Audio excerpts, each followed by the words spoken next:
Hey guys and gals, this is Dan with Pain for You.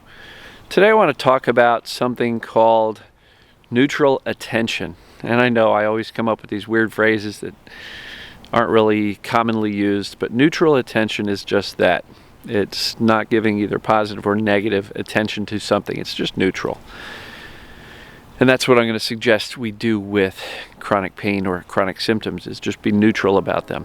That's the whole oh my God, which is the negative attention, versus whatever, it's the neutral attention, right? It's certainly not positive, but it's the whatever, neutral, non-reactionary. And, when you have positive attention, you create more positive things. When you have negative attention, you create more negative things.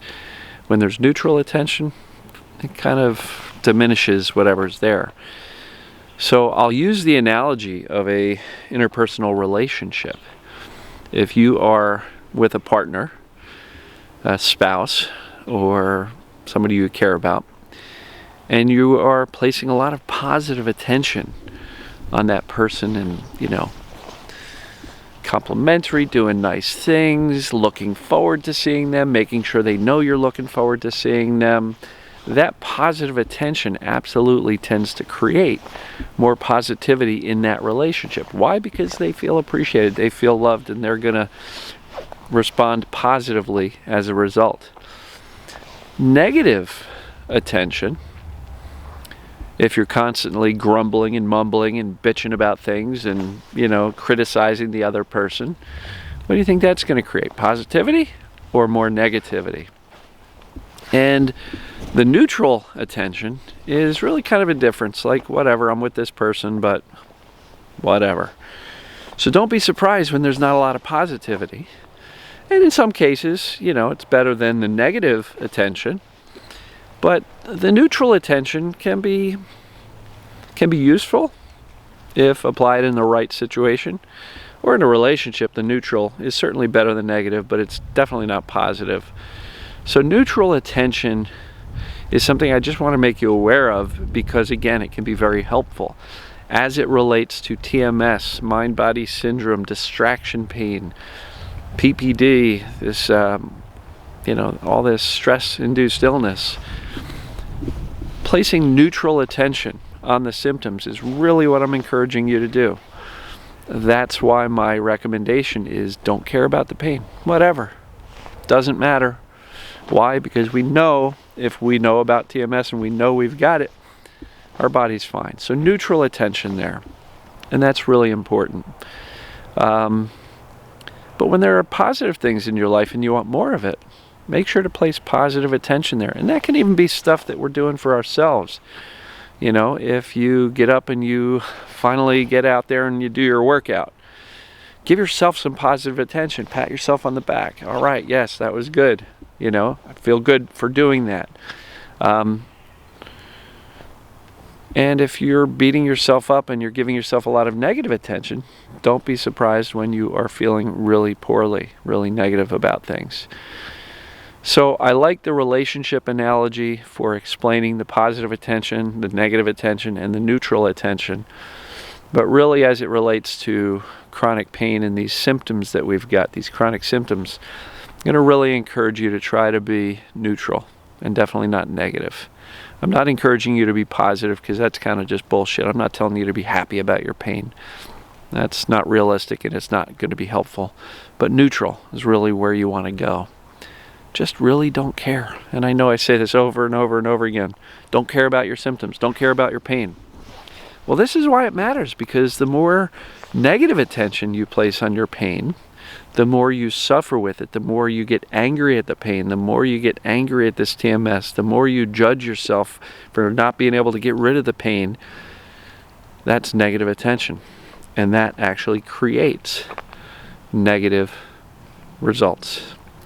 So neutral attention allows things to dissipate and dissolve. If you really don't care, your brain's going to get the message that this is not important. I do not need to keep this wired. Does this make sense? Are you with me on this? So, if you have something negative in your life, at minimum, step into the neutral zone. Because if you are walking around all day long thinking about your partner and only focusing on the negative and giving that negative side of things the attention, what we focus on grows and magnifies, which is this concept of attention, this neutral attention, negative attention. If you place your negative attention on your partner or your spouse, all you're going to do is notice it. And that ties right back in to the reticular activating system video from yesterday, right? If we have a thought, we can either reject it or accept it.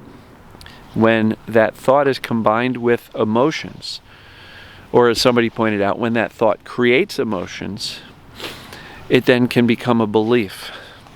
And then that belief turns on this reticular activating system that is constantly scanning for evidence or confirmation that that belief is true. And so, back to the example, if you are constantly focused on the negatives of your partner,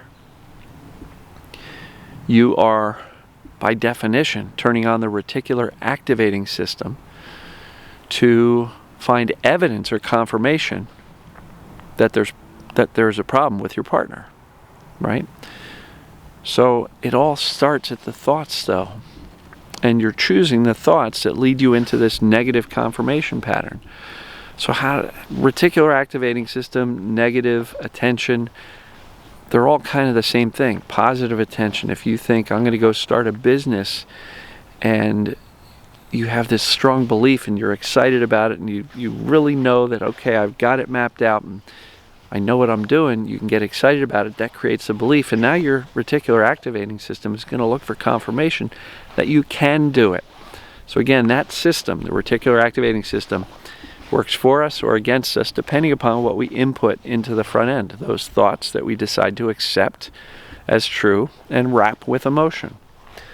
So, neutral attention, it's the gold standard for pain, because when we have neutral attention, it kind of dissipates, right?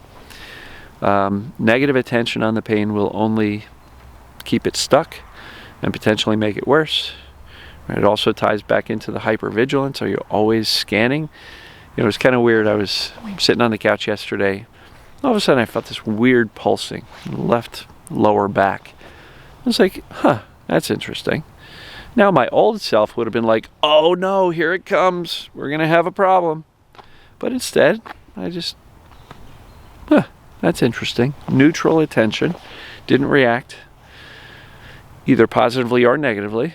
I just kind of chuckled and went, okay, no big deal. Forgot about it.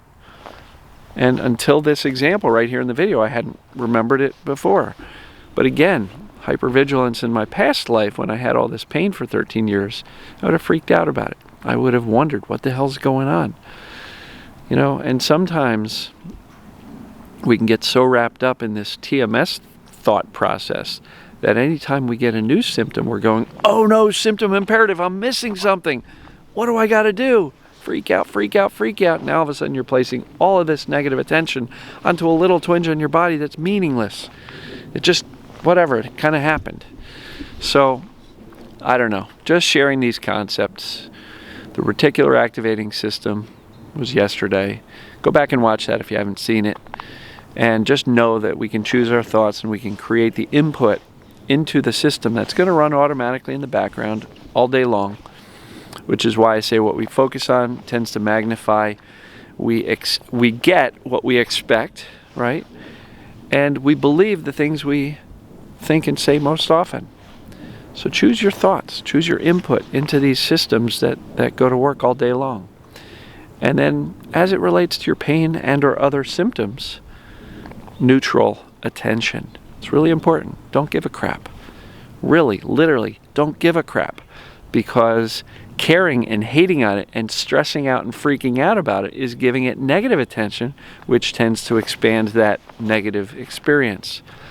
So, when you say, how do I do this? I don't know how to not care.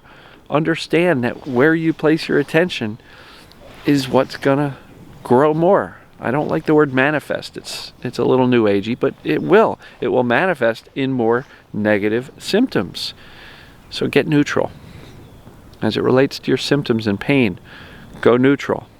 right? Same thing could be said about emotions too. Like if you wake up and you're feeling sad, okay, be sad. That's fine. Feel it, but don't catastrophize it, right? Because that's giving it negative attention. That's saying, oh dear Lord, I'm sad and my mother had, years of depression and I don't want to be like her, and that's scary and dangerous. That's negative attention to the sadness. Now all of a sudden you're making that day of sadness mean a lot more, giving it a meaning that doesn't necessarily jive to what may have caused the initial feeling of sadness in the first place. So neutral attention for negative things will help you not catastrophize. It'll help let those negative things kind of diminish and kind of fade away more naturally. But if you focus on and you give negative attention to these things that are negative, don't be surprised when you get more negative stuff. Hope this makes sense. Yeah, I think that's all I got for you on that. So, love you guys and gals. It's a really misty, foggy day. It's probably 47 degrees here in the middle of December here in Pennsylvania. And boy, we've got a real fog going on through the woods. It's kind of cool out. So, anyway, I will talk to you guys and gals in the next video. We'll see you.